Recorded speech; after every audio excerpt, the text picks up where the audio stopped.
from that short commercial break, you're still watching the Hotline Show. This is our second and final hour for this evening. I've been joined by Counsel Gideon Tugume, and a lawyer and advocate with the High Court. You're most welcome, sir. Thank you, sir. I'm going to give you baptism by fire, sir. I'm starting with you. All right. As you greet our viewer, I want you to comment on the issue raised by Mr. Museveni of not offering bond to some people in some cases. This particular proclamation was made on the 31st of this year in Mr. Museveni's New Year message. He remarked that some of the bonds that are given to these, petty thieves or criminals have actually led to injustice or not actually booking people. So he says it is a better idea if these criminals are not given bond. And this comes at a time when there is an increase in theft of cattle, especially in the rural communities of this country. I think that was the basis of Mr. Museveni's argument. What do you think about that, Counsel Tugume? President Museveni. Anyway, good evening, viewers. By the way, I'm so glad to be here. Happy New Year. Happy New Year, team. Mr. Ochieno, I've not seen him. But since last year. Yeah, I've been going through a lot of stuff, but I thank God I'm around. Mr. Kazooba, I'm so happy to see you today. Mr. President has actually instilled a lot into his son. They are almost similar. Yes, their talk is not a legal talk. They just talk. Maybe political or something of they are talking. That's how they talk. When the president says it becomes law. Let me tell you one thing. No, it doesn't. There is why it doesn't. You cannot amend the constitution by Museveni's word. You don't. Something which is constitutional. You don't just come and talk and then it is, you amend the constitution by Museveni's word. No, he has no that mandate. President Museveni is a man fond of acting, reacting to something that happens very fast. I'm giving you an example. One time, Major Kamusime, I will talk about him because he's a known person. He's a money and everybody knows him. So he lent money to Museveni's son-in-law. This is Rwabogo. And Rwabogo had to put there his farm. There is a small farm along the road. So Rwabogo failed to pay. So Kamusime was taking over the farm. So Rwabogo had to call President Museveni. And he called him and said, no, Kamusime lent me some money, but he's taking the farm. And Museveni said, now how can he take the farm like that? And by only that action, he had to bring in the issue of money lenders. He said money lenders are bad, money lenders are thieves, money lenders, because of that. And actually, even the law recently was passed, I think, against the money lenders. Yes. It was passed, and that was the genesis of it. So, yes. So, whenever there is something, recently... That touches Museveni. That touches him. Recently, there is a lady who is a friend, a former friend of the... the problem that we have are these people who went to the bush. Bush thing, I don't know when it will end in Uganda. Anybody who went to the bush, his father, like as my father went, I still have a claim. It's as if, the Uganda, we sold the Uganda to the Bushmen. So, this, a lady who is a friend to Mr. Museveni, who is based in Lyantonde, her cows were stolen, 60 of them. They were stolen by people and they came and arrested them in Burenga and the rest of them. So they were at police. So President Museveni just came up and said, don't give bond. So I've removed the bond. Because of that is nothing else. Just a minute. You remind me of when he was not interested in the bail itself. You remember? Yes, and there was also the cases of, I think, the MPs that those are the President just that is, by the way, his son has copied him very well. So, President Museveni... No, but doesn't he have a point? No, away from the declaration. He has no point. They're stealing people's cattle and they're getting bonds just and leaving just like that. A bond is a constitutional right. Somebody has been in detention for the 48 hours mandated under the Constitution of the Republic of Uganda.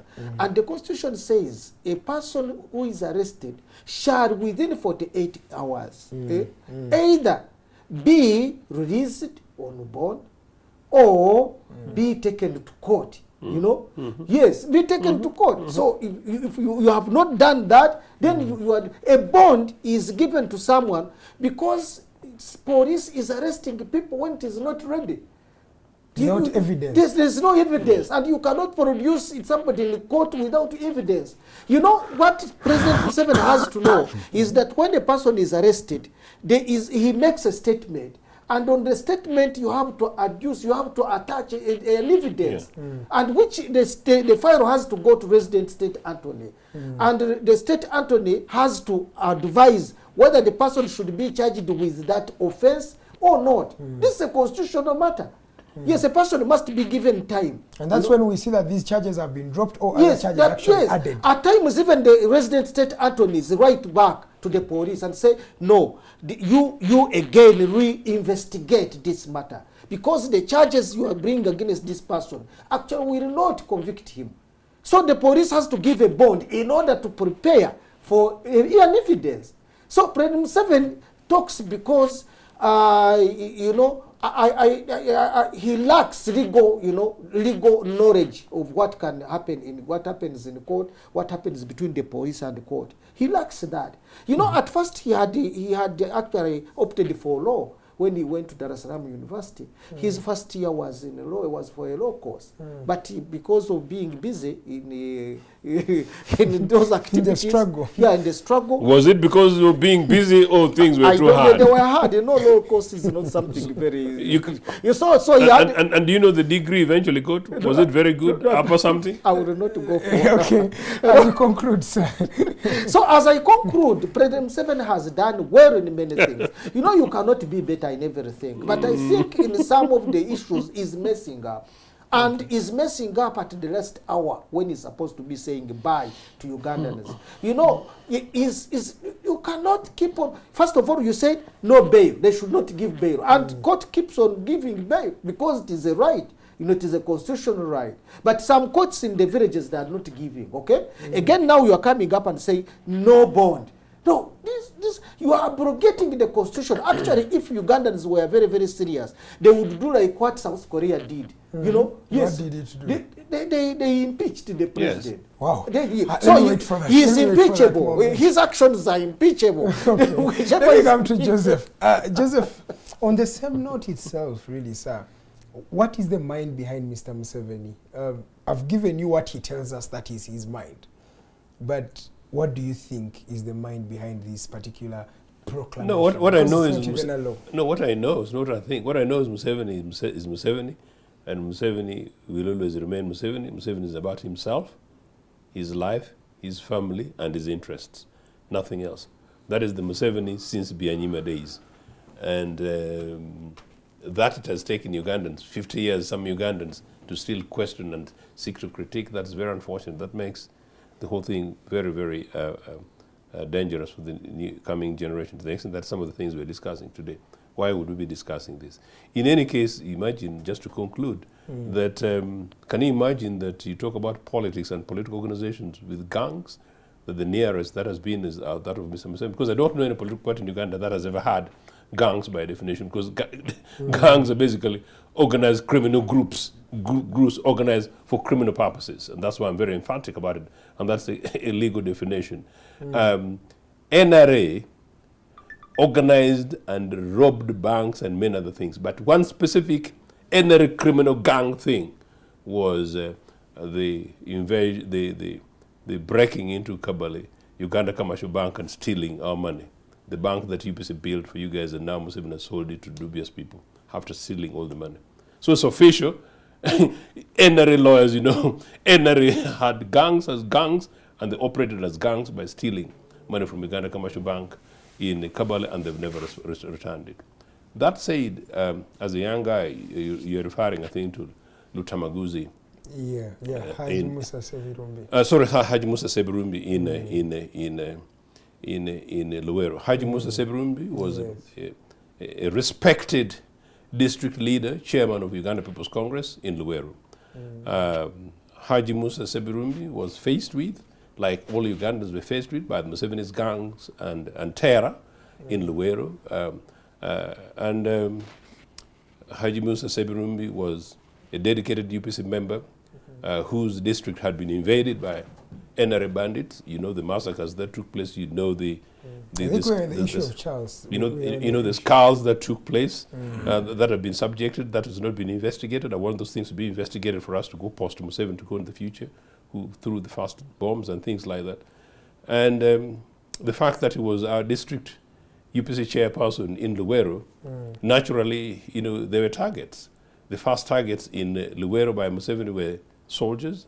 The second soldiers were top UPC district officials, and in many cases, those apparently who were Bantu and perhaps, were persuaded by NRA to join them. Those who refused to join, like Haji Musa Sebirumbi, they became targets, and Haji Musa fortunately survived. The many others who left Luwero, just like many other Ugandans who were non-Baganda, who were chased out of Luwero. I think what you are saying that these leaders I'm giving you, I'm not referring to him, I just explained it to you because you talked about whatever happened in Luwero.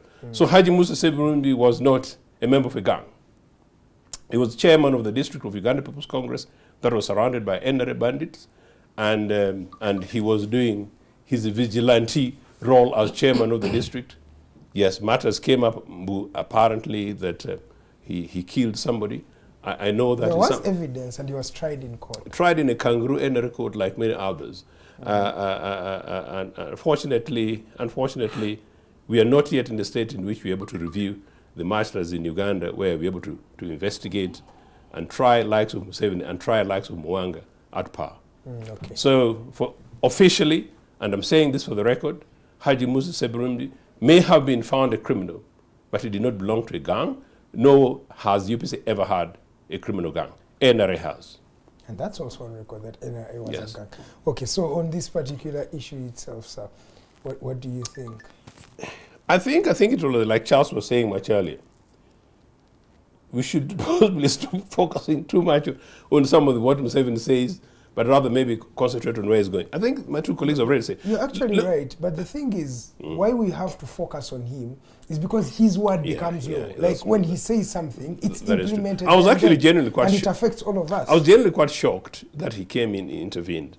It's interesting what our good brother Tugume is referring, that he seems to have had a family element. Actually, I didn't know that.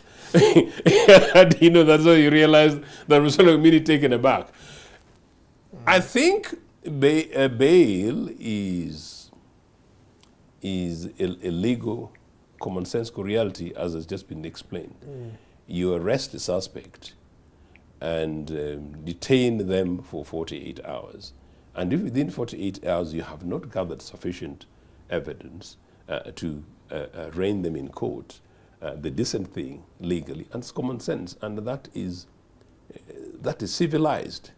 If you think otherwise, you're absolutely as uncivilized as anybody who lives for the bush and lives in the bush, you know. So after 48 hours, the law says, release them on bond. Yeah. And then does not mean you set them free. Release them and continue. Common sense. These guys, I don't know. Dar es Salaam University is a fantastic university, you know. Release them and then continue with investigations, and then go ahead and whatever comes, and then they report, as you know, and then you let the due process of the law happen. If you, Mr. Museveni, talking about this today, why did you go to the bush? Why did you go to subject people's children to trauma in Luwero, in all these other places? Why did Museveni go to the bush if Museveni cannot defend something as basic as bail? So who's fooling him? So and yet it's the law. And in any case, actually, the point is this. I actually don't see the risks, you know, because if there are risks and you're saying you want to apply this to mitigate something. Yeah, the risk is they are letting criminals go and they are going back to terrorize the communities that they come from. That means you've got a very incompetent police services. Is it really true that under NRA these guys do not have the capacity to hold people? No, it's not true. No, but even today there are people who escaped from prison. Escape from prison. So what I'm saying, escape from prison. You can't blame Ugandans from escape from prison. It's a system. Guys, sorry. I have to come in. I'm very please. sorry, for sure. Sure. You know, don't criminalize somebody who is innocent. That's correct. The Constitution says person is presumed innocent until that person, he himself, you know, says, yes, I did this, or is proven guilty. Yes. How are you criminalizing somebody who is still innocent? Do you know how many people are in cells, different jails, when they have not committed any offense? We have 70% of people in different prisons who are on remand. What does it mean? These are people who are set, be there. For meantime, as we are assessing your file to see whether you have the case or not. Okay. So in other words, basically simply invest resources in the investigation. So it's the weakness of the system that is bringing absolutely about this. It's weakness and criminality in many cases of the system. Okay. And that's all you really do. And then too, if it's really these chicken thieves that Mr. Museveni is talking about, then he's a hypocrite. He's got 22 Mabati thieves in billions in his cabinet. Is Museveni really anti-thieves? You know, he's got thieves who stole malaria money. He's got thieves who stole money from HIV people. How many people died as a result? Museveni, he's got thieves. I told him, he's got thieves who went and stole from our commercial banks. Who sold Uganda commercial banks? Where the returns from Uganda commercial bank? You know, where did the money go? The 30% monies that he knocked off in the currency exchange in 1987, where did he take? Those are the thieves in NRA, and Museveni supervises those ones. So chicken thieves, yes, by there I have a small case in Agongara that I also want to teach one or two small boys about some of these things. But no, we will not do these chicken thieves. They need to go through the due process. Now, had it really been a case of terrorists like the wanted guys like the Musevenis of Luwero, that you say this guy might go ahead and jump and escape to Kenya, escape to Sweden, and then go ahead and do things with the Pinitis of this world, 50-50. But average chicken thieves, and by the way, he uses chicken thieves. Had he used that serious criminal, our state, the security of our state is at risk. So some of these heavy criminals like maybe Osama bin Laden, we can't afford to give that. He would be making not a justifiable, but a reasonable case. But chicken thieves, and yet he's got cattle thieves, he's got land thieves. You know, these people who looted gold in Karamoja. We can go and they loot the Bank of Uganda. He's got thieves in his cabinet, for heaven's sake. I think on the file of the Mabati, there are also goats, though we don't talk about the goats that got lost in that. Indeed. Let me come to you, Charles. Charles, what do you read of Mr. Museveni's declaration about bond? I'm sorry to say this, but there are statements Museveni makes and I ignore. And of course, it is understandable. When you look at Museveni's age and overstay, I think he adds very little value. So, well, we don't have to be seriously discussing what he says. Because it is unworkable. Now, if something is, it's like we went for Christmas, your wife knows that you've not been paid salary, and she's demanding that you go to Mombasa for a holiday. You don't say no, but equally you can ignore that. Yes, you reject it in a smart way. So that's what the country should do to the president. Let me tell you, what Museveni is vouching for is catastrophe. Any serious thinker would realize that, for instance, denying people bail, denying innocent souls police bond, results into radicalization of the already vulnerable people. And that is a time bomb for the country. I'm arrested and thrown into jail, like this young man I saw who was put into jail, and they charged him with being a public nuisance. Nuisance, yeah. And you are put in the midst of radicals, murderers, suspected terrorists.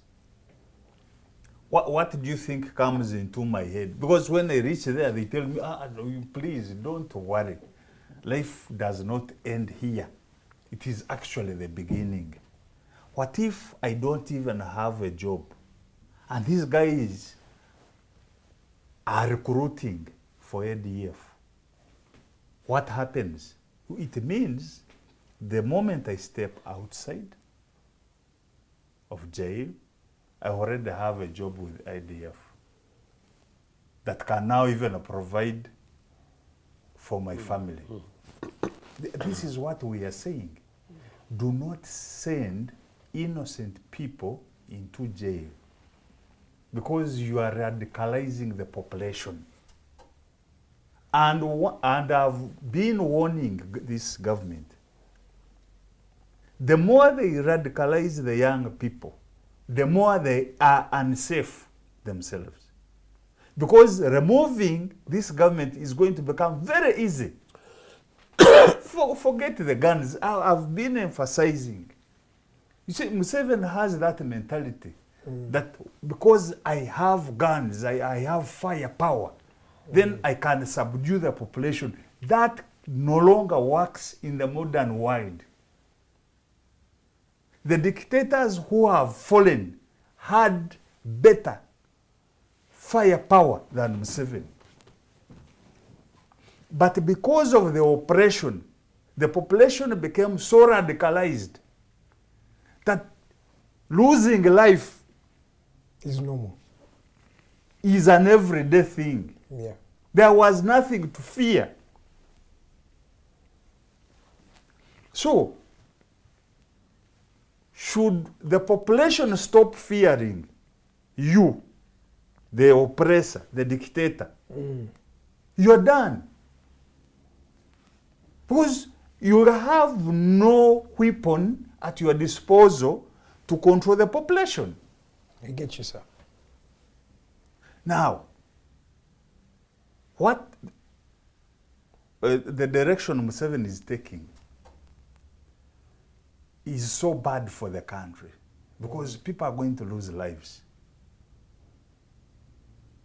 People are going to lose lives. I have been moving at night at times. But you'll find police now has made it a business to arrest people who are coming from, for instance, watching football, just to extort money from them.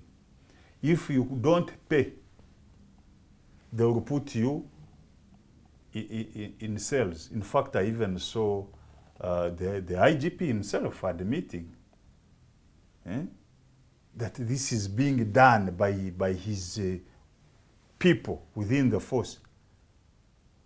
Wow. The country is headed for disaster. And it is now upon us to save Museveni from destroying himself and the country. Okay. Because he is in a self-destruction mode. And by being in a self-destruction mode, he is likely to destroy the country together with himself. So we should save him before that is done. He's disagreeing with you. We can't waste our time. My question is that we can't waste our time saving just a minute. Museveni. These proclamations, these proclamations are coming at a time when we're entering the political season. Yes. But Museveni is not the only one speaking. There are a lot of voices speaking. Yes. There is a voice in the army speaking. The CDF is speaking. He's going to do a lot of things to the opposition leaders. These people are speaking, but they have power. You see, let me tell you, before Saddam Hussein was hanged, But I want to tell you from Haji Sebirumbi, who said that he went through a court process. Saddam Hussein went through a court process. But actually he was hanged for almost nothing. But he was hanged. And before he was hanged, his sons, there's one of his sons called Uda, was it Uda, was the one who was being made to become the next president. He was heading the intelligence, he was so powerful. But where is he? He died with his father. Not only him, all the family went, remaining with only one lady who had been married somewhere. She's the only one who remained there. And when he died, even the party, his birth party died. You go to Libya here. Yeah. Gaddafi used to come being surrounded by ladies, very beautiful ladies, you know. But when he died, where are they? All of them died, including his sons. The only one who survived was a footballer. You know, you go to Congo here, Mobutu. Hey, what happened? So, you know, there are many examples. President Museveni still thinks that he's still in the bush. That is his problem. And the reason why that one happens is that when these people left the bush, there was no time for rehabilitation. They were not rehabilitated. These people still think that Ugandans are like monkeys. Ugandans are like the frogs they were eating in the bush. That's what they think. Because there is no respect for Ugandans. Whoever wants to do whichever wants to do, whoever wants to talk, talks. Mohoz can talk from here, Museveni can talk from here, Janet can talk from here, the Muko can also talk, the other one. He can also talk. So, no, there is no... so, sincerely, completely, the country is losing track. And let me tell you, you are making angry to everybody. Every Ugandan is now angry. You are the ones with money. If you don't get money from State House at Museveni's residence, you will get it in Gulu. You have to go extra mile, 270 kilometers in Ochieno's whatever, cousins. And you have to go through brokers. There is a broker who takes you from Kampala to Chigumba. There is a broker from Chigumba to Karuma. There is a broker from Karuma to where? That is what is happening. Yeah. Even in the State House, to go to President Museveni, they are brokers to take you He was wondering how they are there. He didn't know that. He didn't know that, but they are there. That's what he's saying. So when you look at how things are done, you wonder. But we're entering a political season, sir. What's your comment on us as we which political season? You people who are talking of political season, if it wasn't by Rutwa, General Rutwa and the others, President Museveni was not going to overthrow body. If you never knew. They just make a path. President Museveni, whether he goes and continues ruling Uganda after 40 years, it is going to be meaningless for him. It is as if he learned nothing and forgot nothing. Because in the first place, Uganda is going to be on fire. Whether he resigns by today or he dies by any natural means. Because nobody will accept to be with this his son. Nobody. No president can come and leave him. No. Nobody. So there is going to be fire. As you can see in Sudan right now, that every general has got a certain group. Don't joke with these iron skins. Don't joke with the iron skins and the parasols. About the gangs. These are gangs well organized and supported by different people within the government for their own ends. Yeah. You remember the crime preventers of General Kayihura. I remember them. Do you remember those who attacked the judiciary? A person like Ogora will never forget them. He will never. You remember the 2010, Boda 2010. I remember Chitata. Yes, who have been, and these people. And those ones were even armed. Even these ones are armed. I'm telling you, the parasols have guns. The iron skin, I don't know whether iron, I'm sorry. They all have guns. I'm telling you. You never know who arms them. Recently, on that same day when they even fighting, Kenzo was putting on an army fatigue trouser on stage. Where do they get even those fatigue whatever clothes? So, what is happening? Museveni has nothing to tell Ugandans. Museveni would have told the Ugandans of what is going to happen before he goes again for 40 plus. One, he would have told them that, please, I've failed to deliver services to the people. I've failed to eradicate poverty. I've failed to repair roads. I've failed to bring clean water to the people. I've failed to bring, electricity to the people. But he did not talk about it. He's talking about a board. What is a police board? As you're arguing with this bad side of Mr. Museveni, it feels like he's the only candidate standing as we head for the polls of 2026. No, who else is standing? Whoever stands against him is part of him. Because he knows that he either win or they lose. Because you are going to lose. How can a person, a presidential candidate, go to the polls? So where is your hope? No, let me tell you. My hope is that Museveni is going. Whether he adds himself 5 years, he will have to go. Let me come to Ochieno. So Tugume is saying he's not going to vote. No, why should you go for presidential? We should just pray for continued health until he dies, because that's what he wants. Now, how about the Ochienos, who Ugandans are looking up to say, these people at least know what power means. Maybe they are going to come. They are at their worst. When you look at Chagulanyi, he's down an NUP. Every alternative government looks to be at its worst. And the man who's bizarre is the one who's looking like he's going to win this. It's a very difficult choice that we have as a country. But we have to make a choice. I can't believe that it's going to be 20 years in the next 2 months that I returned from exile. And so therefore, we are actually celebrating about 20 years since we forced Museveni to open up the political space with the repeal of Article 269 with the lawyer here. And when we did that, then I led a delegation home to begin in the rebuilding, which has now taken like a lifetime. Yes, sir. In one of my fast-pressed conferences at Uganda House, I asked for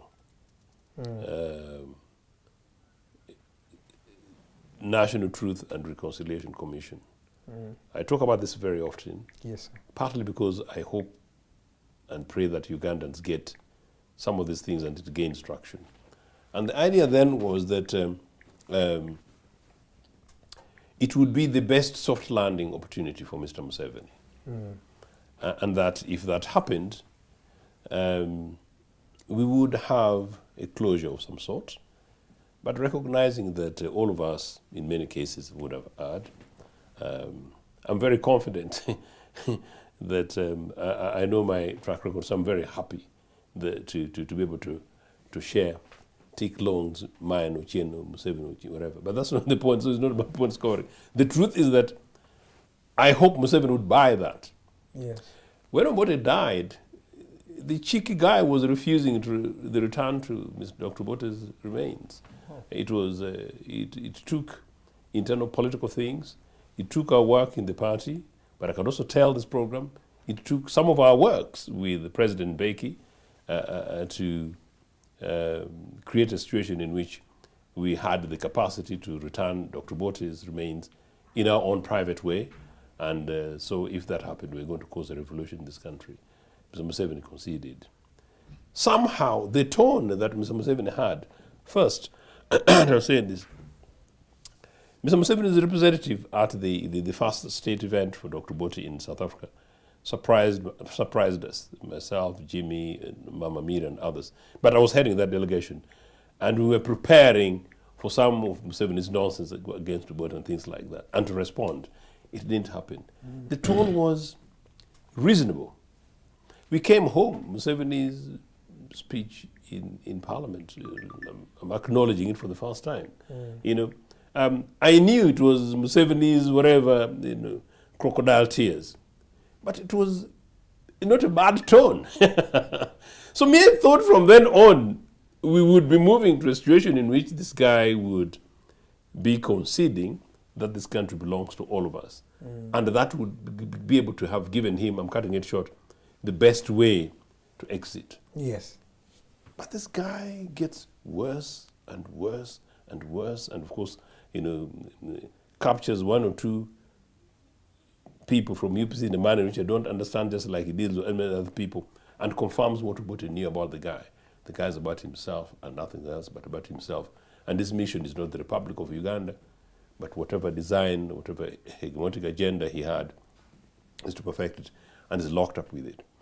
My point is this, that the biggest prison, all of us do have and would have is in our minds. And that when we lock it, and when it's locked, it's a global prison. The people to liberate Uganda from Museveni and Museveni from Museveni is, I think, Ugandans. We need a critical mass of people in this coming new year that to begin to do what I said at the beginning, to recognize that Museveni is not taking us anywhere, and extraordinarily that the treat and the family is not taking us anywhere. And people should be men and women enough, to say no. Let's regroup as a country, whichever form it takes. Let's regroup as a family and begin to say no to this guy, and make it impossible for this guy to begin treating us like animals that they pick from between Semutu and Kapeka, because we are not. We are humans, and this is our country. Whatever happens, we as UPCE will always be there to provide the leadership, to provide the direction, provide the guidance, to provide the tone, and to recognize what Obote said in 1961 to the Bazungu, that you guys, you'll go, but we shall remain here. Meaning, we will have to work, we'll have to learn as Ugandans. Because UPCE is working under the wing of Mr. Museveni. It's not, but no, this is a message, so let me make this message. The idea that as Ugandans, we will have to learn to live together, because we'll have no other place. Okay. So we realize, most of the sentiments from my brethren here, it's sort of more of a message to Ugandans rather than to Museveni. Because I've said Museveni will never change. And there are some people who said, oh, Museveni in 1986, no! Museveni of 1986 was hoodwinking you. Museveni, 1981, no! The guy was a bandit chief taking people's children to Luwero to pray. Museveni in 1973, these waters were wherever, for us we're radical leftists. No! Museveni has always been the Museveni, ask Byanyima. That's the same Museveni we have today. Unfortunately, it's disappointed people. But the point is, up to this stage, we want Museveni to wake up tomorrow and say, Bambi, people, I'm sad, okay, now Edgar, you've got a future. It's not going to happen like that. Okay. Ugandans need to critically mobilize and organize whatever form it takes to be able to liberate themselves from Mr. Museveni. Comment on how the security operatives really always take part in the political seasons of this country. They are like a common denominator. And what do you think of 2025 with such proclamations that are coming, with the sentiments that you hear from the CDA? It's scary. It's 2025? It's scary. But the security operatives do that because this is a military regime. I call it NRA regime because it is. The NRA High Command controls this thing, this Museveni and his army. Okay. And they're doing that. So we don't expect anything better. This tiny little hope when I invoke the thing about the prison of the mind is that thankfully I meet people, and I meet people in some of these organizations. And these are decent Ugandans. Some of them are struggling in the limitations. I think if the critical majority of Ugandans emerge, Andrew Mwenda, of all people, made a fantastic observation, I think it was about 2012 or thereabout, I think, that, that Museveni will slap, and his son, they will slap 100, maybe 1,000 people, 10,000 in the streets of Kampala. If 100,000 people come, they will think twice, but they may still slap a few.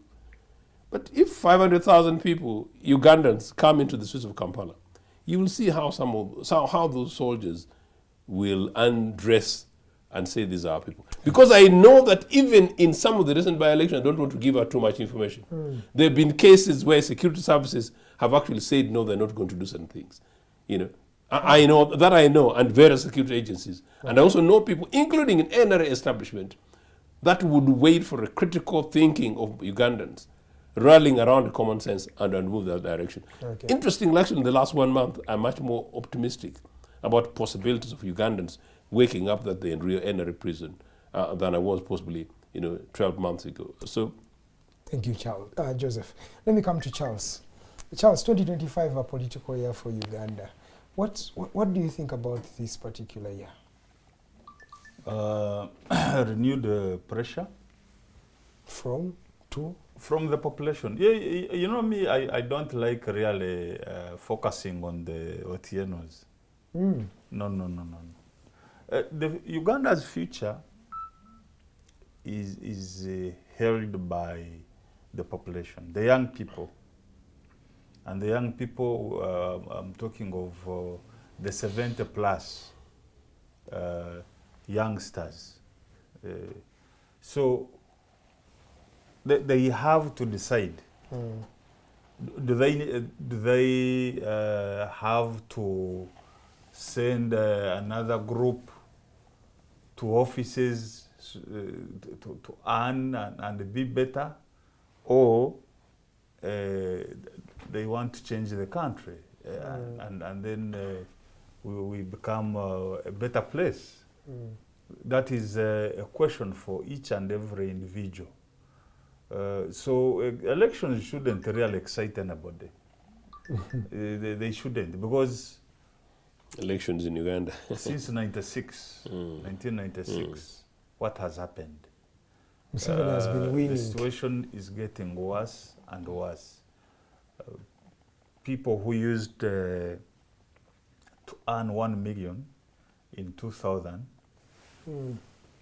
today that 1 million can't do anything.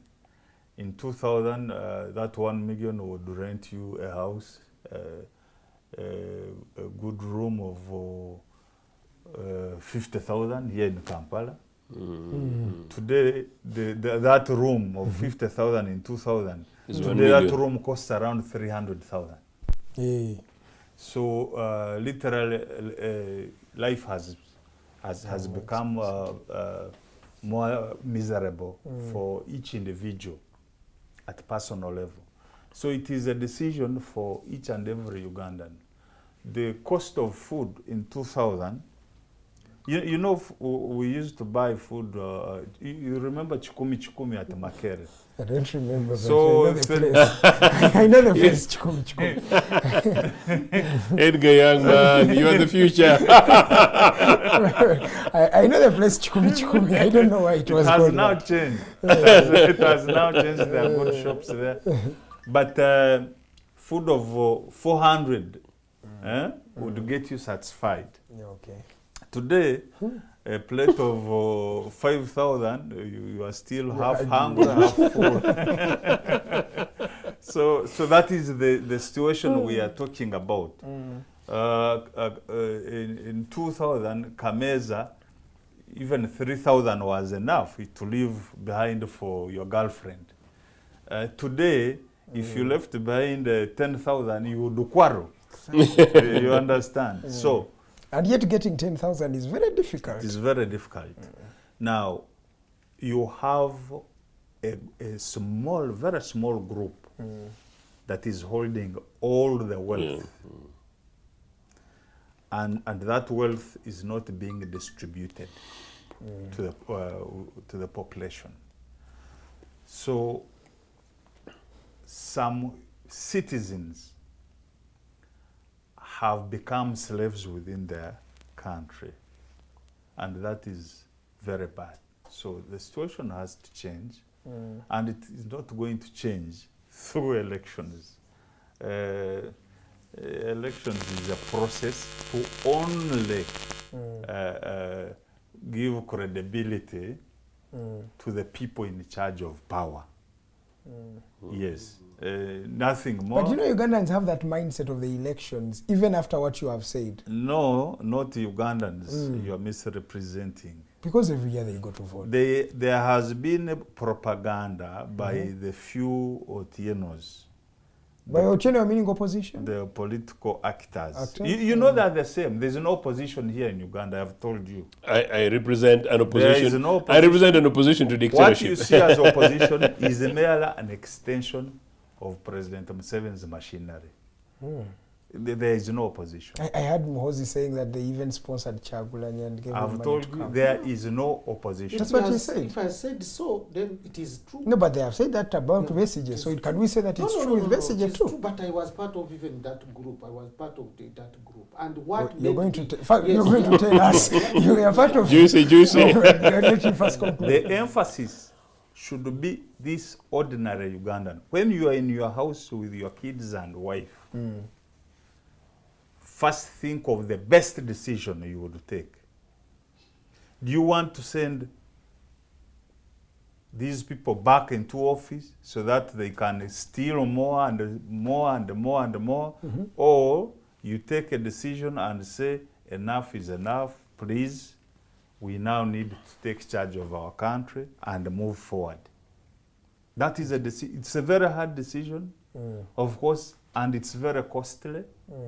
But in other countries, people have taken that decision. Thank you so much. Let's start with you, Councillor Tugume. You were starting on an issue of the NUP. Yeah, but people are almost actually thinking the sons of and the daughters of President Museveni, if he dies now, they can put a claim on the State House as being part of the estate of their father. They don't know that it's a government word. I'm telling you, they can put a claim.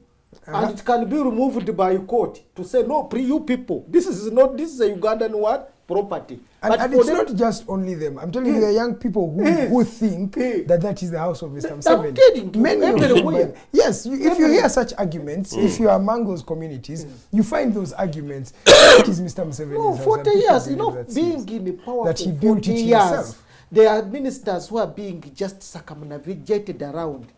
Otafire from presidency to the other one, to this, until now. These people are so rich. These people are so to the extent that they no longer have where to put the money. What they have decided to do is to give to their grandson, because now they have grandsons, the third grandsons. They are now giving on phone. If you want a loan of 500 million, you can get it on phone. You are not seeing anybody. Somebody is not seeing you. They are just giving you money because they have it, and you are dying. They have nothing to do. They just lend to you. If you fail to do, I borrowed 50,000 from them, and I failed to pay. They called my mother in Europe. That Tugume has failed to pay. You can imagine. That is the whatever they have now. Comment why you think NUP is not an only entity of the state. not only NUP. Everybody. Ochieno is here talking, but his boss is I do not have a boss in UPC. Okay. No. Now, this one could be on the other different arm. No. You know these days political parties have to arms. No, but I mean, with respect, at the level of debate and where I'm involved, I don't want to make it sink. And in any case, we are helping. We want to help the population. Just say in UPC, there are people, and Akena is a big enough name. Akena are engaging with Museveni, and some other people are. I definitely withdraw the statement with due respect to my brother. Thank you, sir. UPC is in a very, very close relationship with the NRM. As we speak right now, we have ministers who are from UPC serving very well. Yes. Not only even that, DP is part of that trend. If this recently was added on the wagon, so NUP got money during elections. They're getting money from General Sari, getting money from everybody. I told you. Council, you are a lawyer. I told you. No, let them sue me. Me, whenever I tell you that somebody... That's what you give us for defense. But somebody is not suing me. You substantiate your statements. He's not suing me. Me, I'm saying... But he was part of the campaign team. So let them sue me. Say, you man, you are lying. We never got money. And they tell the country where they got money. Do you know, vying for the office of the president, how much you want? We have 13,000 villages, 13,000 polling stations. If you want, you just put only 2 people.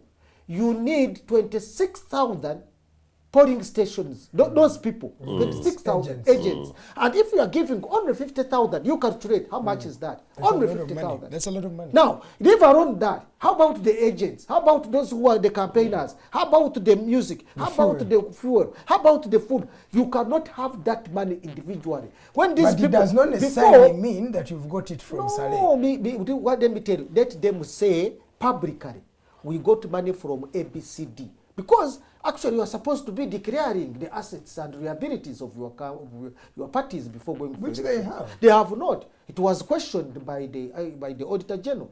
It was questioned. One day they got 9 billion. One day, just a single day. They went and met Haji Chigongo at his hotel in Maya, talked and with General Saran, talked and agreed that we are going to bring, MPs who will behave as if they are NUP, and when they are NRM, Because 90 what you're billion. saying, you know, over 3 million Ugandans went and voted for those people. You see, there is nothing we don't know. Who voted? Actually, 3 million people. Those are very many people, And sir. do you know? So you maybe don't the know. maybe the import of What you don't Tugume's know- submission What you don't know Yes, is that is 3 that million. the percentage of the opposition Yes, sir. is almost similar all the time. You have to Yeah. either have about 20 or about 20, 23, 25% of the total votes, and President Museveni will always be above 50. Do you know that they declared the votes here? They declared elections, the vote results here, when they had not added for Kampala and Wakiso, and you know voters in Wakiso and Kampala, when it is even in the nearest. But they declared the president, and the president recently said, UP stole his 1 million votes. So you people, where are you? The electoral commission that we have is just there. It is just there. People have no trust in the electoral commission. That one was said before. Already the percentage of President Museveni winning this time is going to be above 79. And you are going to see. It has already been said. The man has already won. The man is just waiting to go and do what? You people, you're not seeing. Thank you so much. So, Give us your parting shots as you conclude, sir. let me conclude by saying that there is no opposition in Uganda.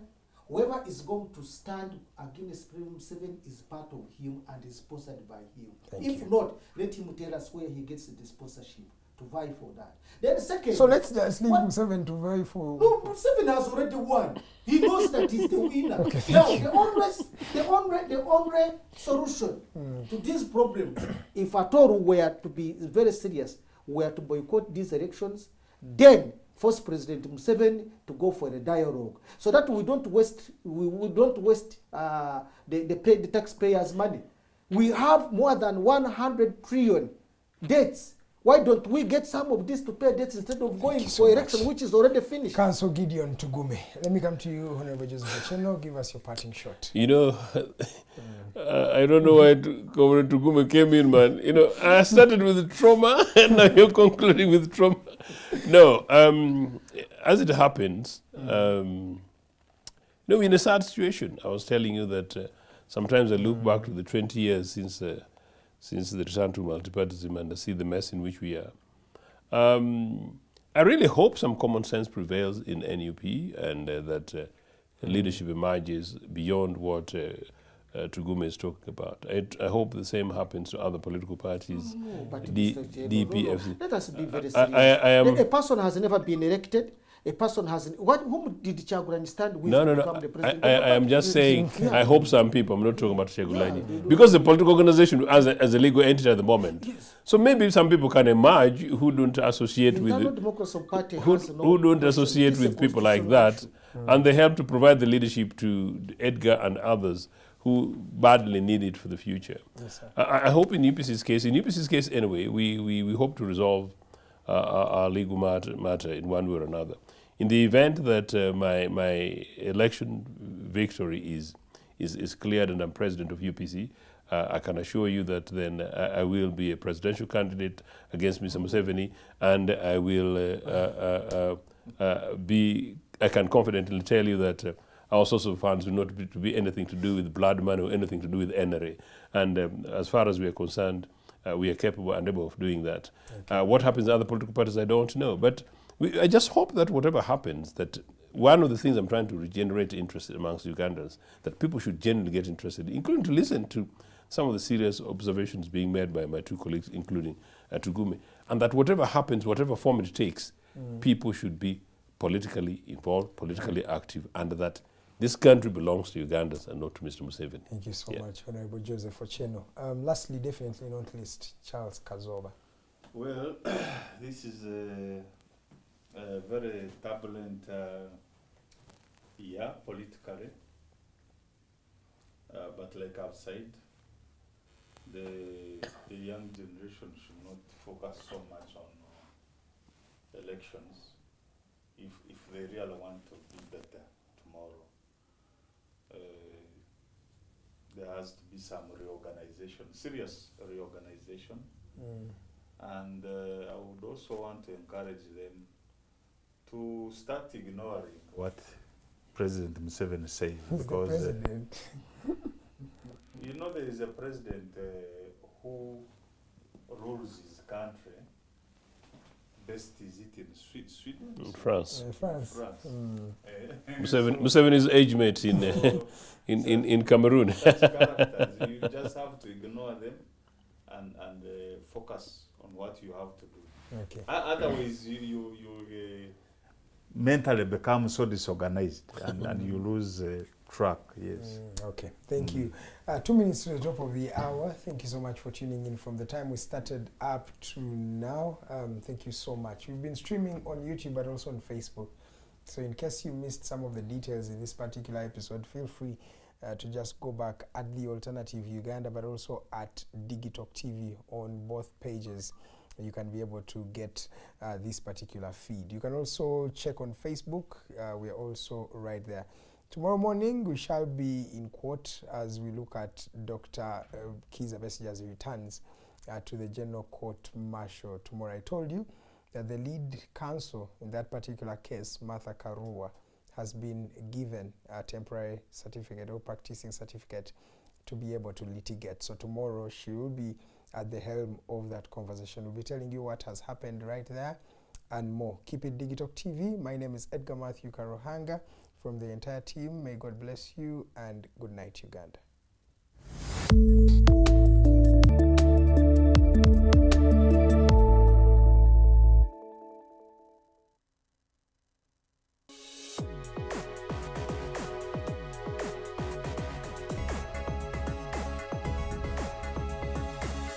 The Alternative Digitalk. Real issues, real talk.